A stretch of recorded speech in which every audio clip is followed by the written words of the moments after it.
Ok, alors dans cette vidéo, j'aimerais vous parler d'une question importante, c'est quand est-ce qu'on doit créer un deuxième blog? Si vous avez déjà un blog qui vous rapporte ou pas, est-ce que vous devez créer un deuxième blog sur une autre thématique? Je vous parle de ça en fait parce que j'ai un client coaching privé qui m'a parlé de son souhait de créer un deuxième blog et j'aimerais vraiment en parler avec vous parce que je pense qu'on peut vraiment s'égarer, faire fausse route et perdre son temps et beaucoup d'argent si on part dans la mauvaise direction. Donc, je vais vous expliquer, c'est un client à moi. Il a un blog sur le fitness, il faisait 1000 euros par mois, on a travaillé ensemble en coaching. Aujourd'hui, il est passé, il gagne entre 2000 et 3000 euros par mois avec son blog, donc je suis vraiment content. Et on a fait une des dernières sessions de coaching ensemble et il me disait qu'en fait, il pensait peut-être à créer un blog dans une autre thématique. Et je lui ai dit, mais fais attention, c'est mon rôle de coach de lui donner ce qui, je pense, pour moi, sont les meilleurs conseils pour lui. Aujourd'hui, c'est quelqu'un qui n'a pas beaucoup de trafic sur son site. Si vous voulez, il a un blog sur le fitness et il fait sur sa newsletter, il fait entre 10 et 15 inscriptions par jour. Donc ça peut vous paraître bien ou beaucoup.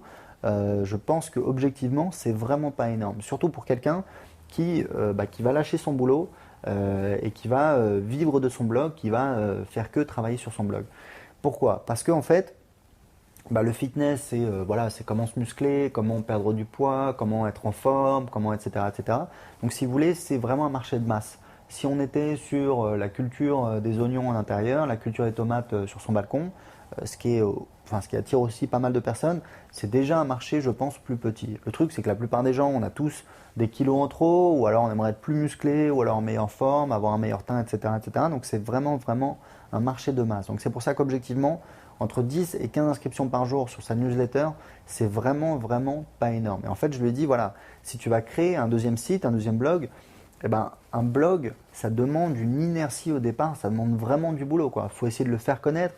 Alors, il faut publier du contenu, voilà, que ce soit des articles, des vidéos, ça demande du temps. Il faut le faire connaître, il faut faire parler de son blog, avoir des liens qui pointent dessus pour améliorer le référencement, etc., etc. Donc, c'est vraiment un truc qui prend des années. C'est vraiment un truc qui prend du temps. Et le problème, c'est que aujourd'hui, le problème ou la chance, c'est qu'aujourd'hui, il a un business qui lui rapporte entre 2000 et 3000 euros par mois parce qu'on l'a hyper optimisé, mais les fondations sont pas énormes, il n'a pas énormément de trafic, il n'a pas énormément d'inscrits sur sa newsletter. Donc je lui dis, voilà, ça te sert à quoi de créer un deuxième projet, de disperser tes forces? Parce que voilà, quand vous êtes solopreneur, vous êtes tout seul, c'est pas le moment de vous disperser. Le problème, c'est que la plupart des gens se dispersent. C'est pour ça qu'ils n'ont pas les résultats qu'ils espèrent, parce qu'ils parlent dans des trucs qui servent, qui sont pas du tout efficaces. Donc, je lui dis voilà, ce que je te recommande, c'est au moins de te donner un an pour doubler ton business, de passer de 2 à 3 000 euros par mois, de passer à 4 5 000 euros par mois. Et après, éventuellement, si tu as toujours ce souhait, pourquoi pas éventuellement de créer un autre site. Mais ce que je te recommande, c'est vraiment de te concentrer sur ce projet-là, de développer les fondations, d'avoir plus de trafic, plus d'inscrits sur ta newsletter et de faire plus de chiffre d'affaires tous les mois. Moi, j'ai fait, alors c'est un petit peu, c'est une chance et c'est une malchance en même temps, c'est que j'ai créé plusieurs sites. Donc c'est intéressant parce que ça me permet de faire des tests, ça me permet de tester pas mal de choses, mais ça demande un travail de maintenance énorme. Alors je ne parle pas de maintenance, mise à jour de WordPress, etc. parce que ça ne demande pas beaucoup de temps, mais en termes de publication de contenu, d'optimisation, parce qu'il faut les faire évoluer, il faut améliorer le design de temps en temps. Voilà, tous les 2-3 ans, il faut changer le design en général pour publier du contenu, pour le référencement, pour comment les rentabiliser, pour comment animer la liste, la rentabiliser, etc.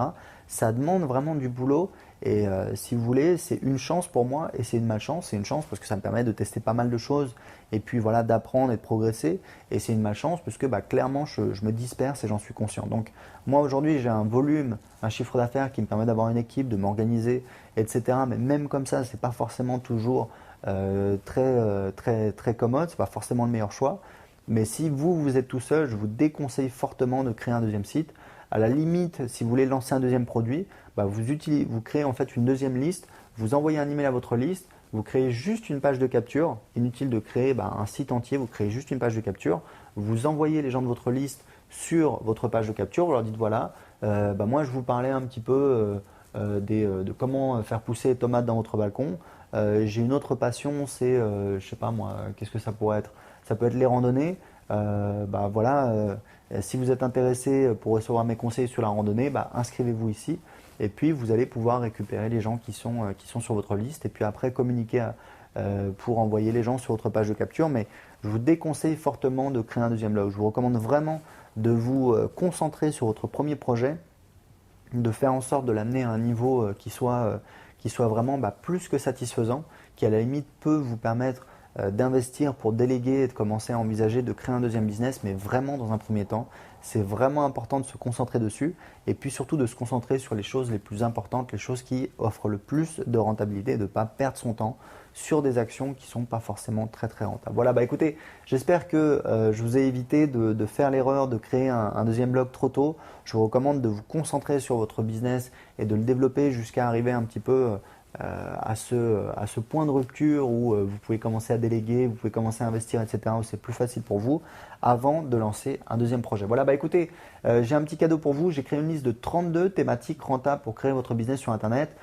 C'est gratuit, en fait, c'est un fichier dans lequel j'ai répertorié 32 thématiques où je sais qu'elles sont rentables. Soit je les ai testées, soit je connais quelqu'un qui a un blog rentable dans cette thématique. Vous pouvez les télécharger gratuitement. Tout est indiqué en dessous de cette vidéo. À très bientôt.